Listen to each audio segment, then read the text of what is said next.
Hey guys, welcome back to the channel. Today we are sharing with you our retirement travel checklist. This is a much requested video that we get, and we're going to kind of break down what you need to be doing at each stage before you go, what you need to do at 2 years, 1 year, 3 months, and 1 month before you get ready to go do retirement travel, full-time travel. So we'll start with 2 years out because that's maybe where you are now and what you need to be doing.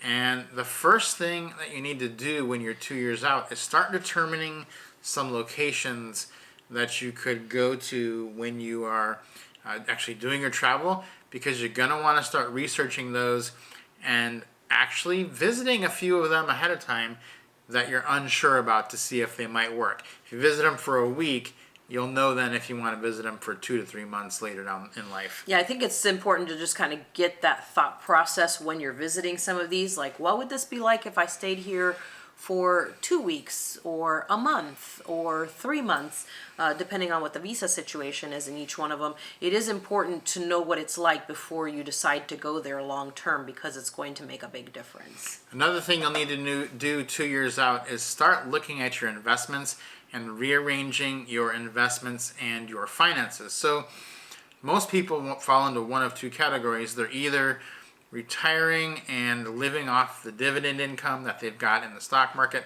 and drawing down on their investments. Other people have other income and they're just going to let their investments grow. So if you are going to be living off the dividends, you need to transfer all of your stocks into dividend paying stocks. And if you're not, then you want to transfer them into growth stocks, which are going to grow more than the dividend stocks. You don't want to wait for this till the last minute, though, because the cycle of the stock market can be up and down, and if you wait until right before you go, you may have to buy a bunch of dividend stocks right when they're high or something. So give yourself this 2-year period that you can be looking for good deals on these stocks that you need to acquire. Yeah, specifically that one. If you're leaning into, you're going to be using some of the dividends from your stocks, it's important to get those as soon as possible so that you can, kind of start stockpiling that instead of, paying too much for a dividend stock just to be able to draw the dividend. It is important to make this plan at least a couple years in advance. Next thing is if you need supplemental income. So you're going to be going, you have a pension, you have some dividends, and you feel like, maybe I need another $500. That would really make a difference for me. Start working on that 2 years before you go. Whether it means you're going to start a YouTube channel or figure out how to teach English, start a consulting business, figure out if you're going to need a little extra income, how to do that. Don't wait until you've sold your house and you have your plane ticket, because that's kind of late. So many other stresses are going to come in that you don't want to do it then. You want to figure that out ahead of time. It definitely makes things a little bit more complicated if you're trying to figure out how you're going to draw a little bit more income while you're also trying to figure out, what's my visa situation for this country, and do I have tickets for this country, and do I have housing?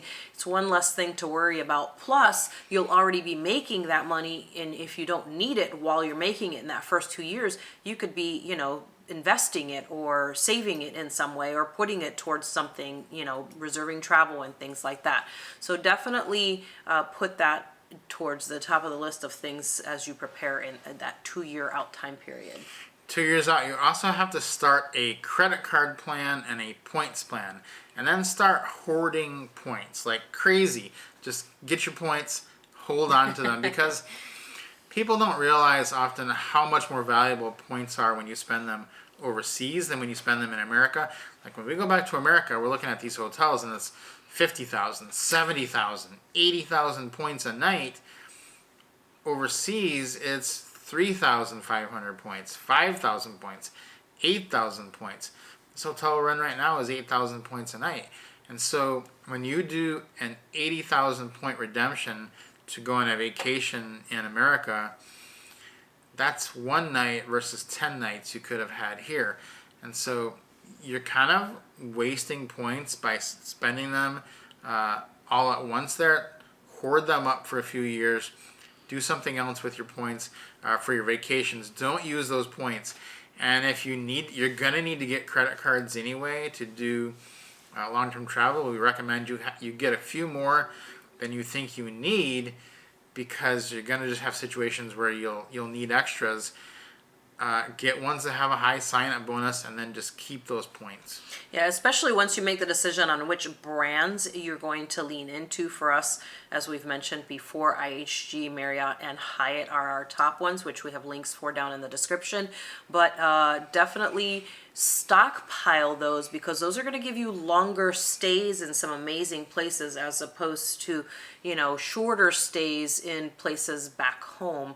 It's better to just use that card to pay for your stay, get the points, and then you can spend them abroad, and you're really, got a really good plan. So that is a key one, to start stockpiling those points a couple years out, so that you've got, once you start spending them, it's like, oh my gosh, this is amazing. Yeah, so we just did kind of a 2-for-1 on these, where we do have YouTube channels, obviously. So if you have a YouTube channel, you qualify for the Chase Business Inc. Allie just got the Chase Business Inc.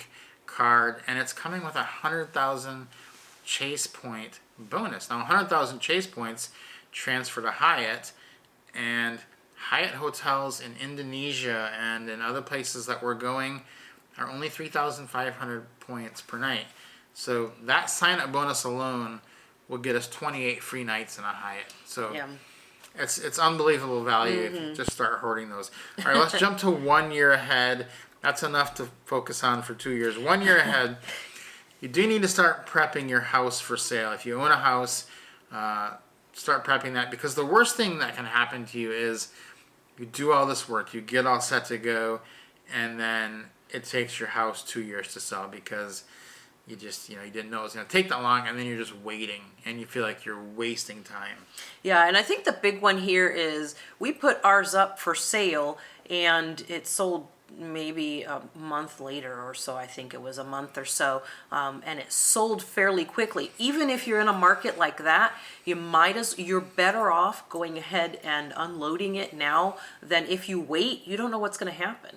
The market could change completely, and then you're going to be losing out instead of, making money. So it's important that, you just go ahead and give yourself that time, that cushion, in case there's, complications and things like that, which can always happen. If you've owned homes, you know that there can always be complications. Yeah, give yourself a chance if one sale falls through. We ended up getting out of ours earlier than we needed to.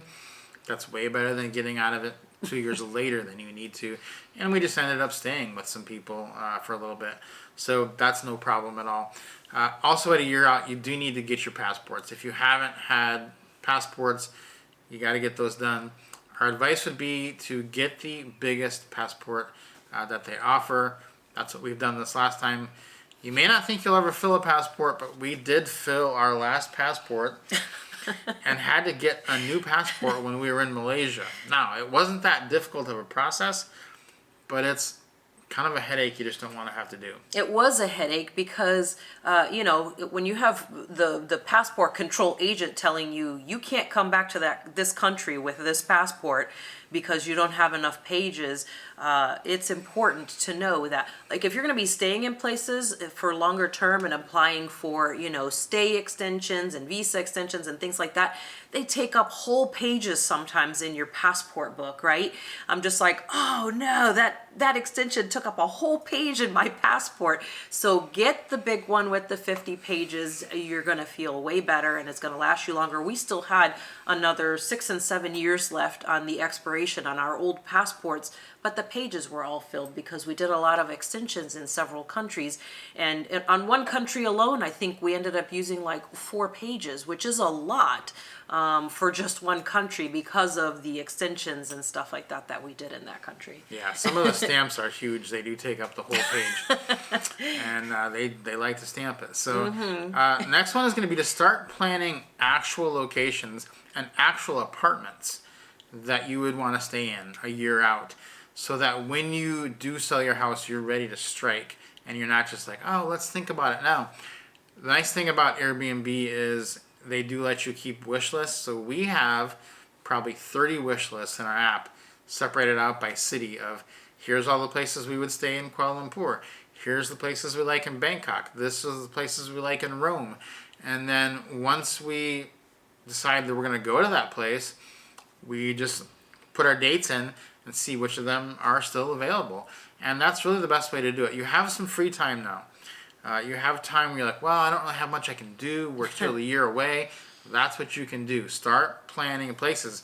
Because when you get to the house is sold and you're trying to liquidate all your stuff and you're trying to figure out plane tickets and trying to figure out all this other stuff, there's not going to be a lot of time to search for housing. And you're going to make a mistake because you haven't pre-searched. So do that now. Do that a year out. Pre-search for all of your housing. Yeah, I think that's a big one because it's something that kind of gets left behind at the end, and then you end up staying at a crummy Airbnb or not a hotel, not in the area that you wanted to be in because you didn't have time to do the research on what the good places were and what neighborhoods you would want to be in.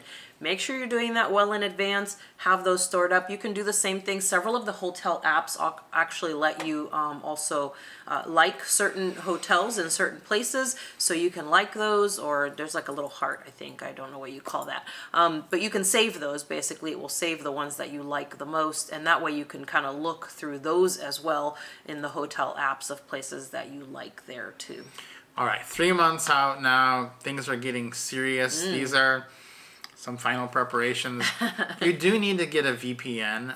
If you don't know what that is, a VPN is a program on your computer, on your phone, that lets your internet traffic seem like you're in a different place than you are. So you can set it to be United States, you can set it to be France, you can set it to be anywhere you want, and then the internet will treat you as if you are in that country. Now, why is this important? So many reasons, but I'm just going to highlight a few of them. First one is safety. There are a lot of countries that can turn the internet off, can turn social media off, and will turn social media off. And if something happens, you won't be able to find out what is happening. We had this happen to us when we were in a country where there was a disturbance going on and they shut social media down. We couldn't go online and find out, so we threw the VPN on, set it to the United States, and then we just searched where we were. And I was like, oh yeah, because everyone in that country knows they have to do that too. So the news people are still posting the news. It's just that nobody without a VPN can see it. So you will need a VPN just for that. That's one great reason. That was a huge one because it was, something that was going to be in the news in the United States, and our friends and family were going to be concerned. And so it was important for us to be able to relay to them that we were okay and that we were safe. And you cannot do that if you don't have something like this. And you'd be surprised how many times, in different countries they do those types of things. Well, they'll shut down social media, or they'll shut down talking about certain things on social media, and you won't be able to see that. So it is really, really helpful to be able to switch and, look up different things that you might need access to. Second reason you'll need a VPN is there's a lot of websites you can't access if you're not in the United States. And also there's a lot of websites where you can't buy something if you're not in the United States. Your credit card won't work, it won't go through properly. And so a lot of times we'll try to buy something or book travel and be like, it didn't go through, and they'll be like, is the VPN on? No, it's not. Put it on. Okay, it worked fine. So it's just so many situations that happens. And then another thing that happens to you is if you're in another country and let's say you're looking at stocks or something and you start Googling what's the stock price of, McDonald's stock. Well, if you're in Thailand, it's a different year in Thailand than it is in the United States. A lot of people don't know that. Thailand is 543 years ahead of the United States. The year in Thailand right now is 2567.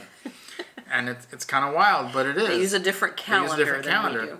Yeah, they use a different calendar. And so if you pull up like McDonald's stock prices on Google in Thailand, it'll show you the stock prices from, it looks like it's 2,500. Even if you're looking for anything, the year's going to be wrong. So there's no way around that unless you put the VPN on. Then you'll see the stuff that you're used to. Mm-hmm. And like the money too, it'll show you stuff in like Thai baht or Vietnamese dong or whatever, depending on where you are. It's much easier if it thinks you're in the U.S. and then everything will be. You don't have to worry about trying to convert stuff. Correct. Yeah. If you're trying to buy more work that way. If you're trying to buy airfare, it'll say like 1.2 million Vietnamese dong, and I'm like, I don't even know how much that is. Like, How much is that? so you throw the VPN on, then it just shows you $60. So way easier. You're gonna want that. Anyway, get that VPN. Next thing to do 3 months out is to and for the VPN, we do have a link to the one we use in the description. We do use NordVPN. We've used it now for pretty much the whole time, 6 years. Never had a problem with it. Yeah, the other thing that's very helpful too with the VPN before we move on is also being able to watch, streaming shows from our different apps that we stream from. The VPN is very helpful for that as well, and Nord has been really great. Yeah, so next one's going to be to double check your visa situations of where you're going. You do want to do this 3 months out. Generally, you only need about a month to get a visa. Usually a week, 2 weeks is fine.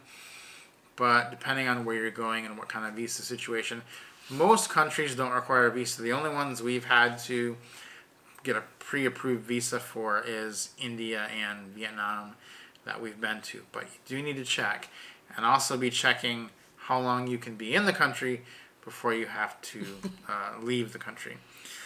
Next one, 3 months out, is get extra credit cards, more than you think you need. That's right. It's so important, as you start moving around, the more you move around, you're going to be using your cards all over the place, and you can be as careful can be, but it's just your card's going to get out there and somebody's going to hack it, and they're going to try to, and then you're going to have to get a new card, and then you won't have the physical card, so there's that problem.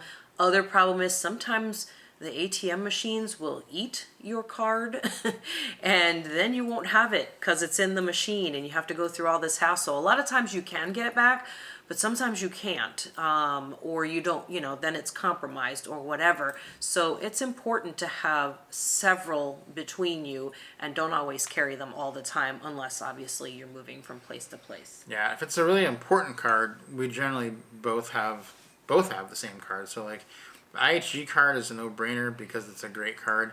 So we both have that, both have Marriott.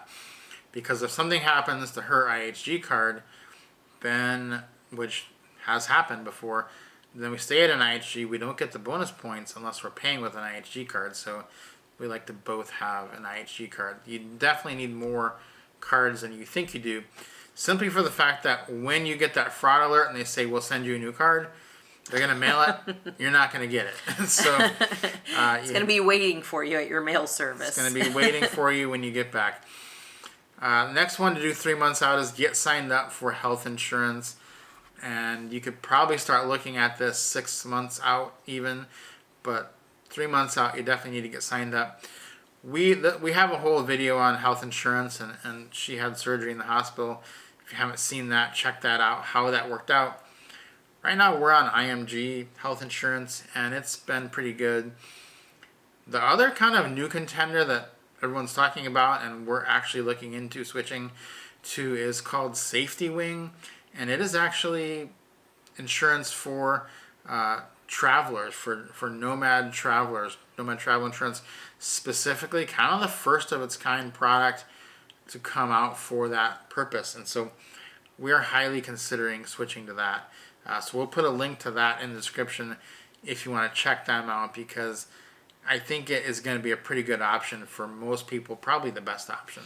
Yeah, I think the insurance is important, but also taking into consideration that you will be traveling to a lot of places where you will have less expensive medical services, and so you'll be taking advantage of those. And that's one of the things is we have IMG, but didn't necessarily get to use it, just went towards our deductible because didn't end up spending as enough to even cover our deductible, which was really crazy. My hospital stay for 5 days plus surgery was less than the deductible, so it didn't get covered, but went towards our deductible on our insurance. But just kind of keeping that in mind, or like dental work, or even glasses. I've got these glasses in Thailand. Just different things like that. Yeah, our deductible on IMG is much higher than the deductible would be on Safety Wing, and that's probably the reason why it's the best option for you. So definitely check out Safety Wing. 3 months out, you need to start selling everything, and so it's going to take you a few months to get rid of stuff. You don't want to just fire sale your good stuff for cheap. So you want to have time. Give yourself 3 months to get that done. Exactly. You want to get everything out of there, and it does take longer than you think. So that's why it's important to start at, 3 months out.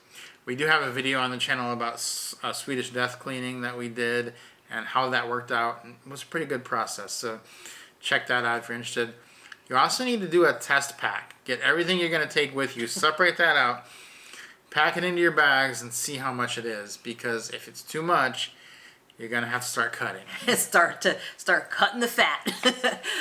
Definitely, get it on you. If you have a backpack and that kind of stuff, walk around with it. Make sure that, it's something that you can carry. And also know that, the airline guidelines as far as weight on bags varies greatly. So you want to have your stuff weigh the lowest amount of the ones from all the different airlines that you find, because you're only, most of the time that's going to be the standard. And then you want to start reserving refundable travel once you have a contract on your house. So once you are pretty certain it's going to sell, start reserving travel as quickly as possible, but make it refundable. Because if you reserve non-refundable travel, your house sale falls through, you're going to have a problem. But just start booking that out. Like right now, we're booked out 10 months almost on hotels. We have 180 nights that we've paid for with points for this year, 2024, already reserved. Because what we're seeing 4 or 5 years ago, you could wait and get last minute deals on hotels. What we're seeing right now is if you wait, the price will go up. So we are reserving out 10 months ahead. So as soon as you sell your house and have a contract, start taking those points that you've hopefully hoarded for the last 2 years and start applying them. And in fact, points reservations are refundable generally. So if you're pretty sure your house is going to sell, you can even do that a little bit quicker. Yeah, that's a great one, because start with that because you already know it is refundable and there's not going to be any hassle. You cancel those and the points go right back into your account in seconds. All right, 1 month out, your house probably has a contract on it. You got to know what to do. Big thing people forget about is go get medications for more than the month, 2 months, 3 months that you need. See what your doctors will do for you.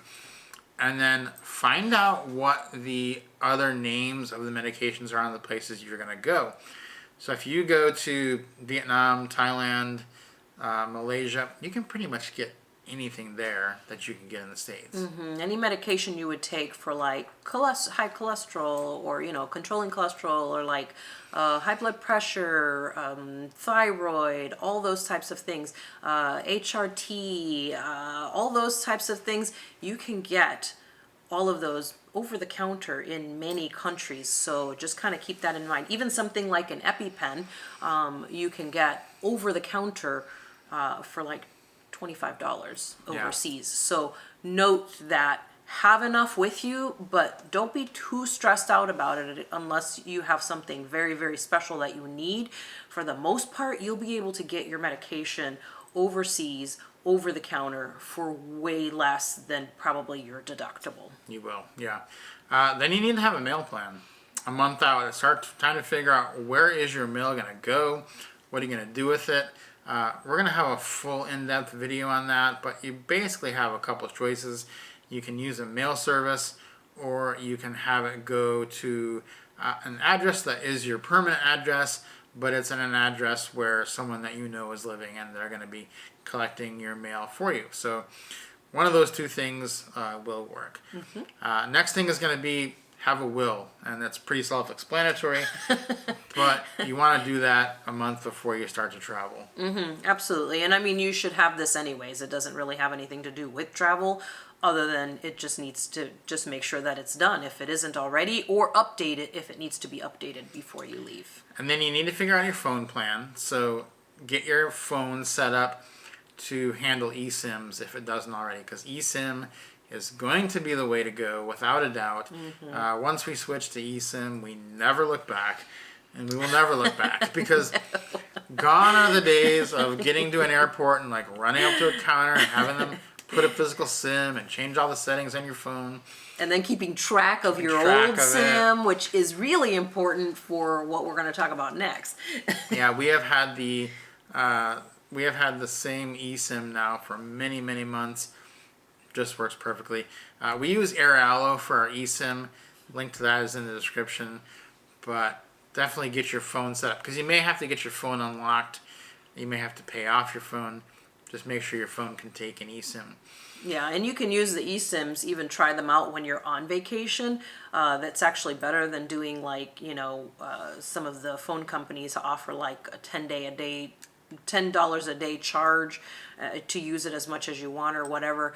These are going to be even cheaper if you just buy a, country specific eSIM. It's going to be even better. So I would try them out even when you're on vacation.